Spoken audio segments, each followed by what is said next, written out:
경제 철학, 시장을 대하는 생각이 이재명 대통령과 똑같냐 이런 부분까지 염두에 둬야 되는 건데 사실 이해운 전 의원은 과거 이재명 대통령의 기본소득을 비판한 바도 있고요. 그리고 윤석열 전 대통령 탄핵 반대 집회에도 나선 바가 있습니다. 선거 때 국민들의 마음을 흔들어 놓는 포퓰리즘의 대표적인 형태라고 보지요. 소득주도 성장이 이게 완전히 의미 없다. 이건 실패다라는 것을 안겨주고 결론이 끝난 얘기잖아요. 근데 이 얘기를 또다시 하시는 것은 정말 무책임한 생각이라고 봅니다. 그렇게 파도들고 뭐 그렇게 하시기에 알뜰살뜰 하실 거면 법인카드로 그렇게 하지 마시죠. 예. 본인 돈으로 하시고 알뜰하게 처밥까지 그렇게 하지 마시지.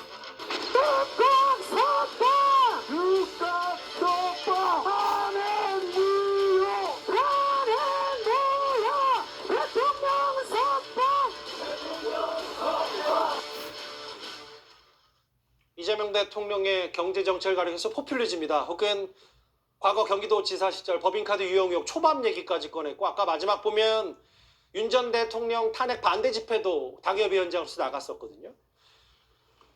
근데 아까 첫 출근길을 또 봤지만 저는 이 부분을 좀 주목하고 싶은 게요. 저희가 준비한 화면 한번 만나보겠습니다. 성춘 부의장님. 예.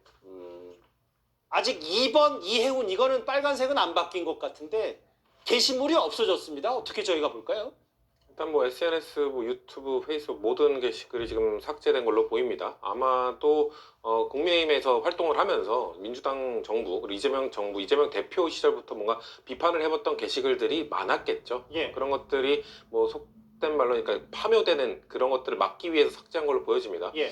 사실 저희 입장도 뭐 아무리 정치권이 뭐 어제 저기 오늘의 동지가 되는 그런 곳이라고는 합니다만 갑자기 이제 뭐 동지가 돼버린 상황에서 당황스러우십니까? 아니 당황스럽다기보다는 어떤 식으로 말씀을 드려야 될지 참 곤란한 부분이 그게 분명히 당황스러운 거 있는데요. 아닙니까? 왜냐면 이번 인사청문회가 참 흥미로운 게 예. 야당이 공격하는 것보다는 아마 여당의 지지층을 설득하는 과정이 될 겁니다. 아하. 야당에서는 이해운 후보자를 공격하게 되면 그럼 그렇게 공격 대상을 뭐 배신자 이런 공격은 예견할 수 있죠. 근데 무슨 뭐 정책적인 부분이라든지 아니면 뭐 인성적인 부분을 만약에 공격하게 되면 그럼 그런 사람을 왜 5번이나 공천을 줬냐? 본인들의 누워서 침뱉기가 될 수 있거든요. 부메랑이 될 수도 있습니다. 구멍이라 될 수 있기 때문에 아마도 검증은 우리 당에서 하게 될 겁니다. 아마 우리 지지층이 지금 갖고 있는 우리가 영상으로 봤습니다만 석방하라, 윤석열 전 대통령 석방하라든지 이런 부분에 대한 본인은 일단 그 분위기에 휩쓸려서 했던 것들을 후회한다고 말을 하고 있습니다만 그에 대한 명확한 이야기를 한 번 더 해야 될 거라고 보고요. 예. 아마 정책적 이야기가 많이 나오겠죠. 아마 본인이 주장해왔던 이 뭐 정책적 원칙과 지금 이재명 정부가 추진하고 있는 확대 정책과는 지금 상치되기 때문에 예. 이거에 대해서 난 브레이크 역할을 하겠다고 할 건지 예. 아니면 소신을 그냥 굽히겠다고 할 건지 이거에 대한 아마 검증 작업이 있을 거라고 봅니다. 예. 그럼 그렇기 때문에 글쎄요, 뭐 인사청문회를 통해서 본인이 왜 이 선택을 받아들였고 하는 거에 대한 해명을 충분히 한다면 예. 글쎄요, 그 저희 당 지지층이 어떻게 반응할지는 저도 예측하기 어렵습니다. 예. 이 윤석열 전 대통령에 대한 분노가 아직도 워낙 강한 상황이기 때문에 그건 후보자가 해야 될 역할이라고 생각하고요. 다만 이재명 대통령께서 이런 역할을 하신 것은 저는 외교 라인에서도 동맹파 자주파 양쪽 다 쓰는 것처럼 예. 재정 관련돼서도 그래도 뭔가 브레이크를 걸 사람을 한번 기용해서 그 목소리를 듣겠다는 전 의지로 봤기 때문에 예. 후보자가 청문회 과정에서 어떻게 이 대통령의 의지를 풀어가는지 지켜봐야 될 것 같습니다. 그러니까 이해운 후보자의 능력을 높이 평가하자는 한 거잖아요, 이재명 대통령이. 그 브레이크 역할을 할 수 있다고 판단하신 것 같은데 예. 그 브레이크가 잘 작동하는 브레이커여야겠죠. 예. 묘하게 여운을 남기시네요. 이거 탄핵 반대했고 특히 뭐 윤 전 대통령 탄핵 반대한 건 뭐 본인 스스로 그냥 휩쓸려서 간 거다 후회했다라고 하지만 중요한 건 기본소득에 반대한다거나 과거 이재명 대통령의 경제정책 뭐 이 기본소득 정책에 대한 비판일 텐데 뭐 그 얘기만 따로 할 수 있는 자리 만들 거다. 다음 화면을 보겠습니다. 아까 성춘 부의장께서 오히려 야당보다 여당의 의원들이 이해운 후보자 청문회 때 많은 화살을 쏠 거다. 강성필 대변인 오래 기다리셨어요? 뭐 윤어게인도 통합 대상인가? 뭐 내란 사태 우호적 행동이다라는 부분도 있는데 이런 얘기를 하더라고요. 윤준배 의원 얘기는 다른 장관 자리도 아니라 정부의 고관 여세를 어떻게 반탄 인사에게 맡기냐. 여당 내에서도 뭐 이런 얘기가 나오더라고요. 일단 첫 번째로 계엄은 잘못됐다는 것에는 동의를 하고 있고 예. 다만 이제 탄핵을 반대했던 거 아니겠습니까?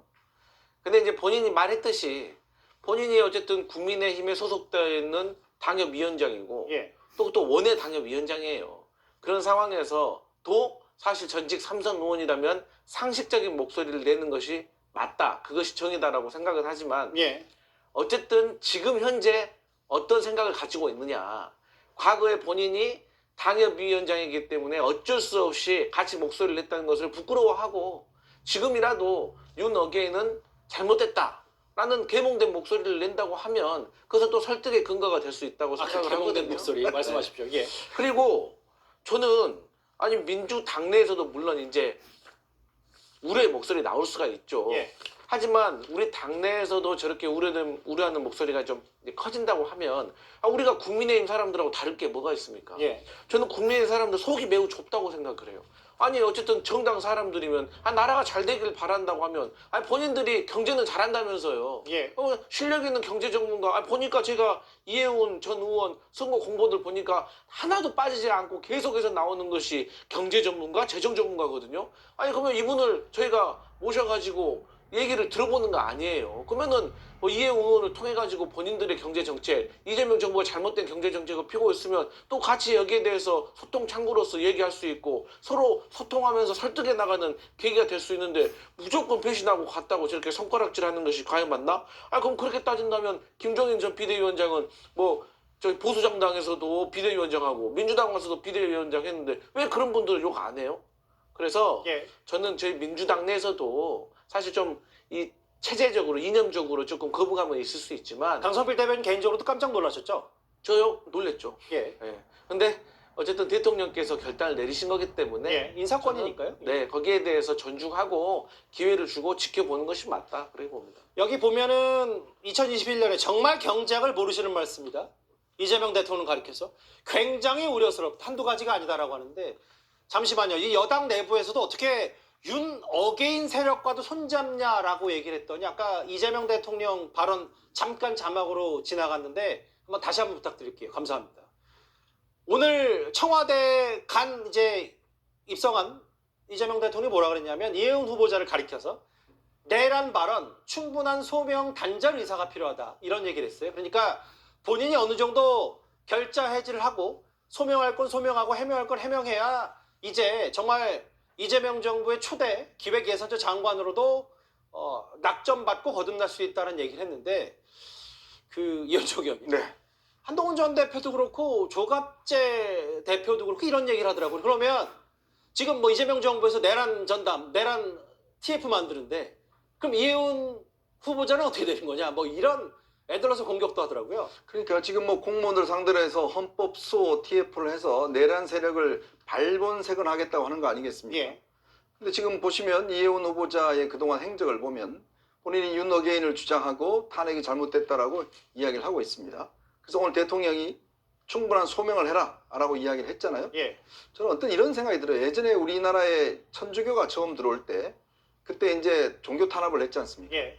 그때 어떤 방식으로 썼나 하면 십자가를 땅에다 놔놓고 자 이거 밟고 지나가라 라고 해서 이제 밟는 사람은 놔주고 못 밟는 사람은 이제 당시에 이 처벌을 했습니다. 똑같습니다. 지금 이 이혜훈 후보자에 대해서 예. 자 당신 공개적으로 국민들 앞에 저 윤 어게인 잘못됐어요. 제가 그동안 윤 어게인 한 거 정말 아주 어리석었습니다. 이걸 이야기하라는 거 아니겠어요? 예. 그걸 공개적으로 이야기하는 것은 결국은 대통령이 노리는 것은 자 윤어게라는 것이 얼마나 이 잘못되고 희화된 것인가 예. 이런 것들을 아마 국민들 앞에 보여주는 효과가 있을 겁니다. 자 윤어게 주장하시는 분들 자 이혜훈 의원처럼 지금 개몽되니까 바로 장관 자리 주잖아요 라고 이제 하는 메시지를 국민들 앞에 내놓는 거라고 생각이 들어요. 예. 자 여기에 이혜훈 의원도 본인이 지금 삼선 의원에 지금 연세도 지금 되시고 여러 가지 직책을 하셨는데 본인이 이렇게 이야기를 합니다. 그동안 내가 이거 그냥 분위기에 휩쓸려서 했다? 이렇게 이야기를 합니다. 우리 예전에 어렸을 때 학교 가면 어머니들 그래요. 막 애들 싸움해서 교무실 가면 어머니들 한 이야기가 얘는 착한데 친구들이 나빠서 저래요. 이런 이야기를 합니다. 예. 그럼 본인 똑같은 거 아니에요? 본인은 착한데 옆에 있는 다른 사람들이 나빠서 저도 그냥 동조해서 윤어게인 했어요. 이런 이야기 하는 거 아닙니까? 예. 지금 장관을 하는 자리입니다. 일국의 장관. 예. 이게 그냥 자문하는 자리가 아니에요. 김성식 전 의원처럼 자문 자리가 아니라 이거는 예산을 결정 내리는 장관 자리입니다. 그것도 신설된 초대 기획예산처 초대 장관이 자리예요. 되겠죠? 그리고 여당에 이 정도 되는 실력이 있는 분이 없어요? 진짜 이 전직 장관들, 뭐 전직 공무원들 예산 다뤄본 분들이 과연 없습니까?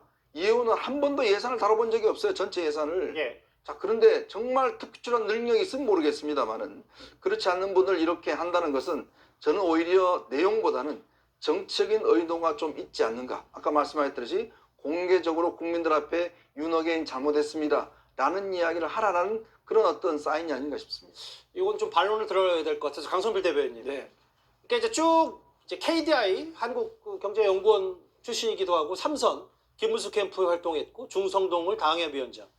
뭐 대통령의 통합인사, 탕평인사 다 좋은데 이현정 의원 지적처럼 아니 집권 여당에는 기획예산처 장관 정도 맡을 경제통 하나 없냐 이 비판 혹은 진짜 없는지 어떻게 받아들이세요?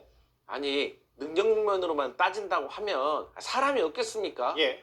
그런데 보수 정당에서 삼선이나 한 사람을 이렇게 모시고 와가지고 장관 자리에 중용을 한다는 것은 이 통합과 포용의 시그널을 주는 거잖아요. 예. 여기에 대해서 국민들한테 한번 여론조사하고 나올 것 같은데 물어보세요. 이거 이재명 대통령이 잘못된 건지 아하. 나쁘게 보는 건지. 예. 제가 봤을 때는 이걸 가지고 비판하는 국민의힘을 더 안 좋게 본다니까요. 그러니까 지금 이재명 대통령 큰 정치라는 거고. 그럼요. 벌써 지금 장관급 인사를 예. 한 5분 정도 지금 보수 정당이나 보수 인사들을 모셔왔어요. 예. 그런데 그럼 반대로 그러면 보수 정당은 민주당이라든가 진보 인사들 그렇게 5명씩 장관급이나 시켰습니까? 예. 그리고 더 웃긴 게 윤석열 전 대통령 때 박연선 민주당 전 의원 총리시키고 뭐 양경철 씨 뭐 비서실장 시킨다고 하니까 그때 조금 근데 제대로 찍소리나 했습니까? 결국 안 했잖아요, 근데. 그러니까요. 근데 그래 놓고서 지금 이해웅 의원을 본인들이 제가 보니까 17대 때는 경제 전문가라고 비례대표까지 시켜줬어요. 예. 근데 이제 와서 실력에 대해서 인정을 못 한다고 하면은 앞뒤가 좀 안 맞는 거죠. 근데 이제 이게 비교 사례가 조금 다를 수도 있어서 왜냐하면 건호울 본부장관 같은 경우는 아예 이재명 캠프부터 몸담아서 장관이 된 거고 현직 당협위원장 오세훈 시장 축사까지 받아놨던 이해훈 후보자가 오늘 정확히 어제 갑자기 정말 깜짝으로 국민의힘 사람들은 저에게 그러더라고 이해훈 동명이인이 있는 줄 알았다고. 그럴 정도로 이제 파격 인사였기 때문에 그래서 이제 말들이 많은 것 같은데 구자룡 변호사님 여기 이해훈 후보자가 어제도 그렇고 오늘도 진정성 있는 제안이라고 생각했고 반대 진영 인사가 기용한 적은 있지만 나라 곳간 맡긴 적 없지 않냐.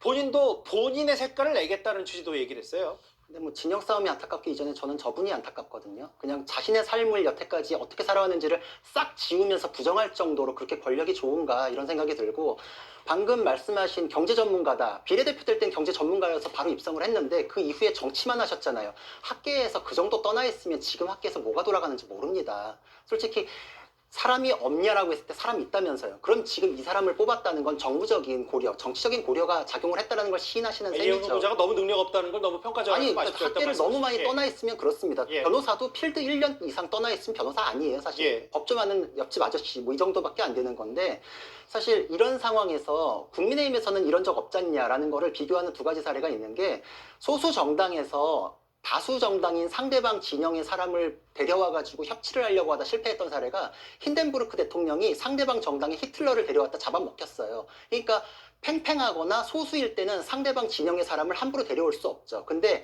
지금 민주당은 정권도 가지고 있고 거대 정당도 가지고 있죠. 모든 걸 장악했기 때문에 이렇게 누군가를 얼굴마담으로 세워도 타격이 없다라는 거죠. 이거는 예전에 프랑스에서 나폴레옹 3세가 자신의 독재 정치를 공고히 하기 위해서 얼굴마담으로 예. 야당의 정치인인 에밀 올리비에를 데려왔던 사례가 있는데 예. 그 두 사례는 명백하게 실패했고 독재 정치의 그냥 들러리로 얼굴마담으로 쓰였었거든요. 예. 그거 역사적으로 다 반복됐던 얘기인데도 불구하고 간다라는 건 이분이 국민께 정책 결정을 하면서 약속을 하고 신뢰를 지켜야 되는 자리에 오르기에는 이미 스스로 신뢰를 많이 상실한 상태라고 생각합니다. 어쨌거나 이해훈 후보자 청문회가 아마 역대급 청문회가 될 것 같아요. 그만큼 여도야도 총공세를 펼 텐데 한번 지켜보겠습니다. 첫 출근길에 하나하나 질문을 받으면서도 이제 추후에 얘기할 기회가 있었다고 하니까 이해훈 내년 1월 2일 출범되는 첫 기획예산처 장관 후보자 관련 정치권에 폭탄이 하나 떨어졌는데요.